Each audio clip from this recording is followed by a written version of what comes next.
আজকে চলে এসেছি জন্মদিন খেতে। আর জন্মদিন খেতে গিয়ে কি হলো, কার জন্মদিন খেতে আসলাম, সবই থাকছে বিস্তারিত আজকের ভিডিওতে। ভিডিওটি সম্পূর্ণ দেখতে থাকেন, একদমই না টেনে, তাহলে সব কিছু বুঝতে পারবেন এবং আপনাদের ভালো লাগবে। আসসালামু আলাইকুম ভিউয়ার্স, তানজিলাস ডেরাঘর থেকে ওয়েলকাম করে নিচ্ছি। আপনাদের সঙ্গে আছি আমি তানজিলা। এই ক্লিপটা হচ্ছে জন্মদিনের আগের দিন রাত্রে সবার সাথে বসে অনেক মজা করতেছিলাম। যেহেতু জন্মদিনের দিন ঝামেলা বেশি থাকে, সেজন্য আগের দিন রাতেই সব কিছু গুছিয়ে রাখা ভালো। সেজন্য মা চাচিদের সাথে বসে বসে হচ্ছে আড্ডা দিচ্ছিলাম। তো হঠাৎ করে ভাবলাম যে ভিডিওটা বানাই, মেমোরি হয়ে থাকুক, আপনাদের সাথে শেয়ার করি, আপনাদেরও ভালো লাগবে। মূলত জন্মদিনটা ছিল আমার বোনের ছেলের। আপুর সাথে দুষ্টামি করতে করতে আপুকে বললাম যে আপু আমাদেরকে বার্থডে ট্রিট দাও। তো যেই বলা সেই কাজ, করবেই যেহেতু ভাবলো যে একটু বড় করেই করুক, কারণ আপুরও নিজের আলাদা কিছু মানুষ ছিল, আত্মীয় স্বজন যারা, মানে খালামণি ওনারা। তো যাই হোক, সবাইকেই বলা হয়েছিল করবেই যেহেতু একটু বড় করেই করুক, আর সেটা নিশ্চয়ই আমাদের আয়োজন দেখেই আপনারা বুঝতে পারতেছেন। আর এই হচ্ছে গিয়ে আমাদের বার্থডে বয় মশলা খাইতেছে বৈশা বৈশা। সাফরুন, তুমি কি খাও এটা? আমাদের বার্থডে বয় মশলা খাইতেছে, মশলা। আপনারা সবাই আমাদের বার্থডে বয়ের জন্য দোয়া করে যাবেন। তারপর এটা হচ্ছে পরের দিন সকালবেলার চিত্র। এখানে রান্না হচ্ছিল, তো আমিও ভাবলাম যে যাই দেখি এবং সবার সাথে কিছুক্ষণ আড্ডা দিই। এই যে এখানে একটা জায়গা দেখতে পাচ্ছেন, একটু জুম করে দেখানোর চেষ্টা করলাম। এক সময় এখানে অনেক গোসল করতাম ছোটবেলায়, কারণ এখানে চাপকল ছিল, আর আগে মোটামুটি সবার বাড়ি বাড়িতেই চাপকলের ব্যবস্থা ছিল। এটা হয়েছে আমাদের আরেক চাচির বাড়ি। ছোটবেলায় চাচিদের উঠানে সারাদিনই খেলা করতাম। আর এই পিছনেরটা হচ্ছে আমাদের বিল্ডিং। তো আমাদের বাসায় যেহেতু জায়গা নাই, সেজন্য হচ্ছে চাচিদের এখানে রান্নাবান্নার আয়োজন করা হয়েছিল। মিস আলু বোকরা আর কিছু? ও আচ্ছা, মানে এগুলো একসাথে সব ধুয়ে ফেলছে। তারপর এখানে কিভাবে বিরিয়ানিটা রান্না করতেছে সেটাই হচ্ছে শিখতেছিলাম আমি দাঁড়ায় দাঁড়ায়।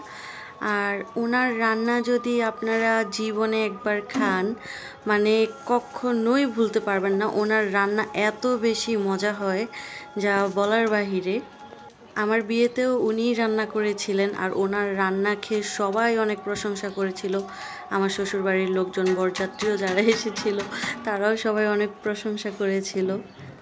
মানে এটা একদম গ্যারান্টি। আর আমাদের রূপগঞ্জ, মানে রূপগঞ্জের মধ্যে অন্তত এই রিপন কাকাকে সবাই খুব ভালোভাবেই চিনে। ওনার রান্না এত বেশি ভালো হয়, মজা হয়। যারা এখনও ওনার রান্না খাননি তারা তো বুঝতেই পারবেন না, আর যারা খেয়েছেন তারা জানেন যে ওনার রান্নার টেস্ট কতটুকু। তারপর যাই হোক, রান্নাবান্নার এখানে দাঁড়ায় দাঁড়ায় অনেকক্ষণ আড্ডা দিলাম। এখানে আমার ছোট বোন সানজিদা ছিল, চাচিরা সবাই ছিল। কিন্তু বিকালে তো যাবো না, দুঃখের বিষয়। আর এটা হয়েছে আমার বড় দুলা ভাই, ওনার সাথেও আইসা কতক্ষণ আড্ডা দিলাম। যাই হোক, বাড়িতে গেলে খালি আড্ডা আড্ডা আড্ডা, কারণ সবাই থাকে তো, সবার সাথে আড্ডা দিতে বেশ ভালোই লাগে। আর এই যে আমি সাজছিলাম, মানে সাইজা আমার চোখের অবস্থা কি করছি আপনাদেরকে একটু দেখাইলাম, কারণ আমি একদমই সাজতে পারি না নিজে নিজে, বোঝা গেছে কিনা জানি না। আর মেকআপ তো আমি একদমই করি না। তো যাই হোক, নিচে আসলাম 3 তলায়। এখানে আইসা দেখি সবাই হচ্ছে আড্ডা দিতেছে। ও হয়েছে আমার ফুফাতো বোন লিমুজা। তো এইখানে সবাই হচ্ছে জন্মদিনের জন্য রুম সাজানো নিয়ে ব্যস্ত ছিল। বাচ্চারাও অনেক দুষ্টামি করতেছিল। আর আপনাদেরকে তো বলেছি যে আজকে কার জন্মদিন। আর ঘটনা যেটা ঘটছে সেটা হয়েছে যে আমি ঈদের আগে আসছি বাড়িতে, কুরবানির ঈদের আগে। মোটামুটি 15 দিনের মতো হয়ে যায় আমি বাড়িতে আছি। এখন আমার যাবার পালা হয়ে গেছে। সবাই অনেক রিকোয়েস্ট করছিল থাকার জন্য, কিন্তু আমার আসলে আর থাকা সম্ভব না। দুপুরেই খেয়ে দিয়ে হচ্ছে যে আমি ঢাকার উদ্দেশ্যে রওনা হব। তো এইটাই ছিল আর কি ঘটনা।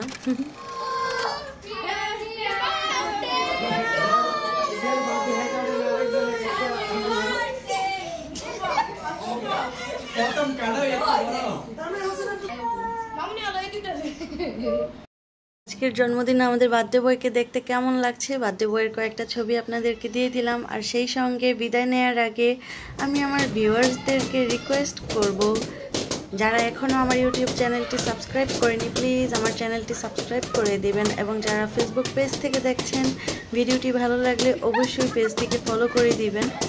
আর এই যে বাচ্চাদের দুষ্টামি, তারপর কেক কাটার যে ক্লিপ ছিল, ভিডিও ক্লিপ, এগুলো ছিল রাত্রের, তখন আমি ছিলাম না, আমার ছোট বোন ছিল, ও বাকি অংশটুকু আমাকে ভিডিও করে পাঠিয়ে দিচ্ছে, তো এটা আমি অ্যাড করে নিলাম। যাই হোক ভিউয়ার্স, আজকের মতো বিদায় নিচ্ছি, দেখা হবে পরবর্তী ভিডিওতে। আল্লাহ হাফেজ।